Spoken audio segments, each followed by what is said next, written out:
Chairman हटाओ, chairman हटाओ,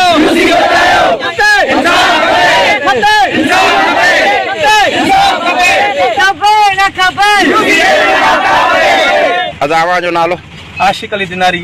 ही एहतजाज छाजे लाइ कयो वियो आहे? असां ही एहतजाज इन जे करे कयो आहे, असांजो हक़ खाधो थो वञे। यूसी धिंगाणे मैसर जो यूसी चेयरमैन आफ्ताब गोपांग खाधींदो वञे ऐं उन सां गॾु जेके मथियां आहिनि ज़िले जो मेंबर आहे उहो बि खाधींदो वञे।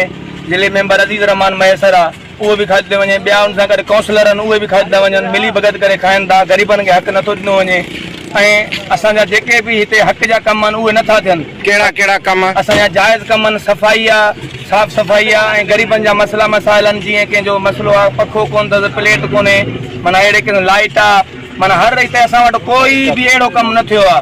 न ई असांखे असांजा जेको MPA साहिबु आहे नादर मंगसी 15 साल आहे खटे वियो आहे। हिन महिल ताईं असांजे कोर्ट में हिकिड़ो पथर बि न रखियो अथई।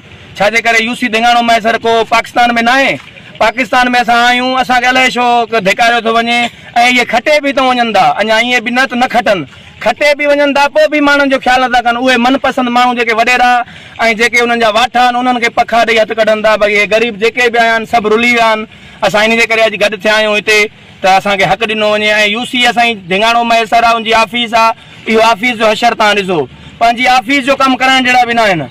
उहो बि माना बजट पंहिंजे खीसे में। ऐं असां मुतालबो कयूं था असांखे हिन यूसी जो जेके बि मुलाज़िम आहिनि उहा बि असांखे ख़बर पए असांजी बजट जेकी आहे किथे किथे इस्तेमालु थी आहे, असांखे उहा बि खपे। असांजो एहतजाज जो जेको मक़सदु आहे इहो ई आहे। जी, मुंहिंजो नालो सागर इम्तियाज़ मैसर आहे। असां सभई यूसी धिंगाणो मैसर जा रवासी आहियूं। जेके बि असां दोस्त गॾु थिया आहियूं हे सभई पंहिंजे जाइज़ मक़सदनि जे लाइ, मुतालबनि जे लाइ गॾु थिया आहियूं। असांजा उहे जाइज़ मुतालबा कहिड़ा आहिनि? असां उन्हनि खां को पर्सनल को कमु कोन था वठूं। असां चऊं था त जेको बजट तव्हांखे हर महीने 12 लाख रुपया मिले थो उनजो हिसाबु ॾिनो वञे त उहो तव्हां किथे ख़र्च था कयो। असांखे हिते चोथों साल आहे असांजे हिन ॻोठ में जेको आहे सो बिजली कोन्हे का, असांजे ड्रेनेज सिस्टम असांजो कोन्हे को, रोड जेको आहे उहो मिसाल 20 सालनि खां पोइ मिलियो, उन में बि घपलो, उन में बि वारी विधी वई। त चवण जो मक़सदु आहे जेके असांजा जाइज़ मुतालबा आहिनि असां चाहियूं था त उहे असांजा हल कया वञनि। उहे कंहिंजे हथ आहिनि, उहे हिननि जे हथ आहिनि। जेकॾहिं इहे माण्हू ई असांजो जेके खटे था वञनि हितां ऐं पोइ ज़ाहिर बि नथा थियनि ऐं जेकॾहिं का शइ अचे थी वरी उहा बि मनपसंद माण्हुनि खे जेको आहे सो ॾियनि था।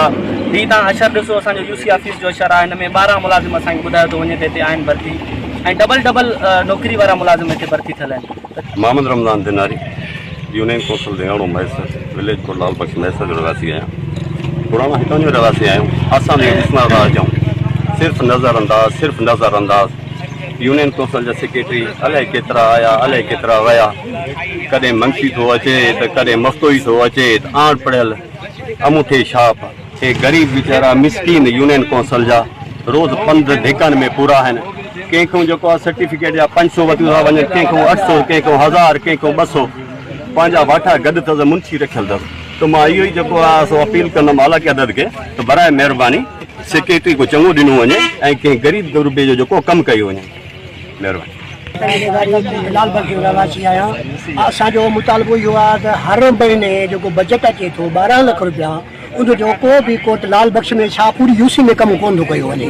इहे सिर्फ़ु पाण में अचनि था, लाड़काणे जा केक, बेकरी जा केक था हुते पाण में खाधियूं, 2 ताड़ियूं वॼायूं, 2 नारा हयूं, हलिया था वञे, ॿियो कुझु बि कोन थो मिले। असांजो पाड़ो आहे कोर्ट लाल बख्श में ठाहियूं, उन में 5 साल अॻियां पीरियड गुज़री वियो, 5 साल हिन साल असां हिकिड़ी लैट जो दरख़्वास्त ॾिनी आहे, उहा बि असां कोन वधी वई आहे। उन ॾींहुं हिते चेयरमैन साहिबु पाण मौजूदु हुयो। मां हे रेड़ी हलाईंदो आहियां, मुंहिंजे साम्हूं रेड़ी आहे। मां ग़रीब माण्हू आहियां, मां दरख़्वास्त खणी वियोमांसि।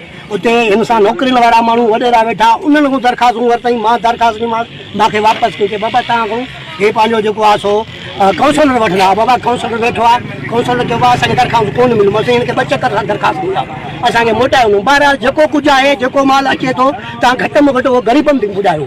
ईअं न आहे तव्हां पकोड़ा समोसा खाधूं, 2 नारा आहियूं, निकिता था वञो। हीअ जेका यूसी काॾे वञे? वॾी ॻाल्हि असांखां नाइजाज़ी आहे। असांखे अहिड़ा माण्हू न हाल ॾिना विया आहिनि जेके कंहिं कमकार जा बि कोन्हनि। असांखे ठहियो, असांजो ठहियो, पर यूसी में हिकिड़ी प्लेट पई, 2 पखा पिया, उहो बि पटे कंहिं दोस्तनि खे ॾेई छॾियूं। हिन महिल उहो वीचारो जेको मुलाज़िम उहो पाण खे पखो थो वठे। इहा हिननि जी हालत आहे। कंहिं ॻोठ जो कमु न आहे, उहो असांजो कोट लाल बख्श न, पूरी यूसी जो कमु कोन्हे। हीअ अहिड़ा बेदर्द माण्हू आहिनि। ठीकु आहे बसि। साईं मां उबैदुल्ला बोलदार आहियां, ॻोठ मोहम्मद खान बोलदार जो। साईं जेको यूसी चेयरमैन आहे 5 साल अॻु में बि रही चुको आहे, 5 ऐं हाणे 2 साल था थियनि। जेको 12 लाख रुपया महीने जो जेको बजट आहे हुन में असांजे ॻोठ में 5 रुपए जो ख़र्च न कराए। असांजे ॻोठ जो त ख़ैर पियो लॻे, यूसी धिंगाणे में में सॼे में 5 रुपए जो ख़र्च न कराई। न को pure system, pure block system, न को कंहिंखे पखो कंहिं ग़रीब खे, न कंहिं ग़रीब खे